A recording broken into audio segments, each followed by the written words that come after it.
Bonjour à tous, j'espère que vous êtes en super forme pour suivre cette vidéo.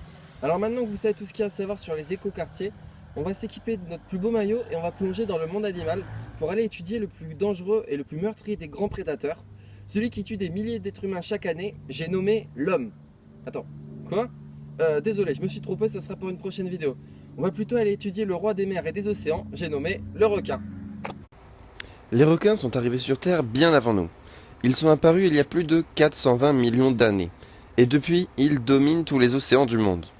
Ces dernières 100 millions d'années, ils ont pris leur forme finale, et de nos jours, il existe 465 espèces réparties en 35 familles. Les requins peuvent être tous très différents les uns des autres. Ils vont de 14 cm pour les plus petits, à plus de 20 mètres pour le requin-baleine. Le requin a cette étiquette de grand prédateur mangeur d'hommes, entretenu dans la culture populaire avec des films comme Les Dents de la Mer de Spielberg, ou même plus récemment En eau trouble. Et les médias braquent leurs projecteurs à chaque fois qu'il y a une attaque mortelle. Ils ne montrent que l'impact néfaste des requins sur l'homme, mais pas l'impact de l'homme sur les requins. Alors que la réalité est bien différente de celle que l'on nous présente. Cette peur est due à la non-connaissance de cette espèce, avec par exemple le fait que 80% des requins fassent moins de 2 mètres, contrairement à ce que l'on imagine, ou encore le fait que seulement 5 des espèces sur les près de 500 sont dangereuses. Il y a le requin tigre, le requin blanc, le requin bulldog, le requin mako et enfin le requin longiman. C'est pourquoi il faut que vous partagiez le plus possible cette vidéo, car la connaissance fait disparaître la peur. 725 000 humains tués chaque année. C'est le nombre de morts causés par le moustique, animal le plus meurtrier. Le meilleur ami de l'homme peut lui aussi être dangereux, car il tue près de 25 000 personnes chaque année. Mais cela n'est rien à côté du requin qui, en 2016, lors de son année la plus meurtrière, a tué 8 personnes et attaqué 130 personnes, dont la moitié des attaques sont des attaques provoquées par l'homme. Maintenant que vous savez combien d'hommes tuent les requins, on va voir combien de requins sont tués par l'homme. Mais juste avant, on va voir comment et pourquoi ils sont tués. Les requins sont tués essentiellement pour être exportés en Chine, où on utilise leur aileron pour faire de la soupe d'aileron de requin, un mets très prisé. Il y a encore quelques années, on utilisait la méthode du shark finning, pour récupérer uniquement les ailerons. Cette méthode, plus que barbare, consiste à capturer le requin encore vivant, lui enlever les ailerons lorsqu'il est encore vivant, et le relâcher, ce qui ne laisse aucune chance de survie à l'animal, car pour respirer, les requins ont besoin de nager pour absorber l'eau et l'oxygène qu'elle contient. Ils peuvent aussi se mettre dans le sens du courant, mais ces deux actions sont totalement impossibles sans leurs ailerons. Donc les requins meurent asphyxiés. Ou, s'ils arrivent à survivre, ils meurent de faim, car ils ne peuvent plus chasser.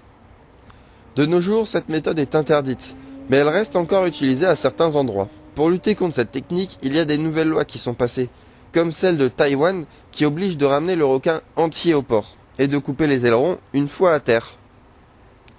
Si on parle essentiellement de l'aileron de requin, c'est qu'il s'agit de la partie la plus chère du requin.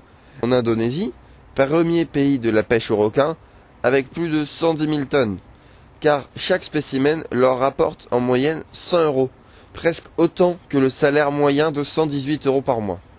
Il est rare que les pêcheurs chassent uniquement le requin, généralement ils chassent autre chose, et le requin est une prise accessoire.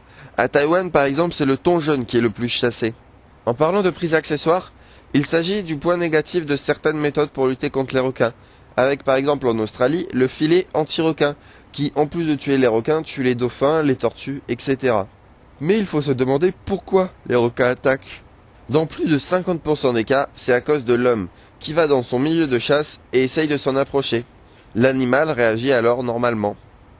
Et pour les 50%, c'est toujours la faute de l'homme qui modifie son environnement. Car, grâce aux études sur le comportement animal, on sait qu'ils peuvent être plus agressifs pendant les périodes de reproduction ou en cas de manque de nourriture, ce que nous développons avec la surpêche. Cela peut aussi être une erreur d'identification des requins, car nous ne faisons pas partie de sa chaîne alimentaire. Il nous confond. Voire, cela peut être de la curiosité, car c'est la première fois qu'il nous voit. Pour les scientifiques, ces attaques sont avant tout le résultat d'une équation simple. La hausse de la population mondiale accompagnée du développement des activités nautiques. Surf en tête, cela accroît naturellement la possibilité d'interaction entre l'homme et l'animal. Avec l'augmentation des températures de l'air causée par le changement climatique, les gens passent également plus de temps à la plage et dans l'eau. Et les requins voient leur habitat se déplacer, parfois plus près des côtes. Et cela mène à une augmentation des interactions entre le requin et l'homme. Et maintenant qu'on en vient au nombre de requins tués, chaque année on entend souvent le chiffre des 100 millions de requins. Mais ce chiffre n'est pas vraiment exact, il est surtout là pour choquer. Car une étude a montré le poids des requins, et de ce chiffre on peut estimer le nombre de requins tués. Et ça peut varier entre 63 millions et 273 millions d'individus tués, selon la manière dont les chercheurs prennent en compte les différences de poids entre les espèces et la répartition des espèces dans le nombre total de spécimens pêchés. Donc maintenant que vous savez que les requins sont pas si méchants que ça, je vous laisse en parler autour de vous pour sensibiliser le plus de personnes, et je vous dis à dans 2 semaines pour la prochaine vidéo.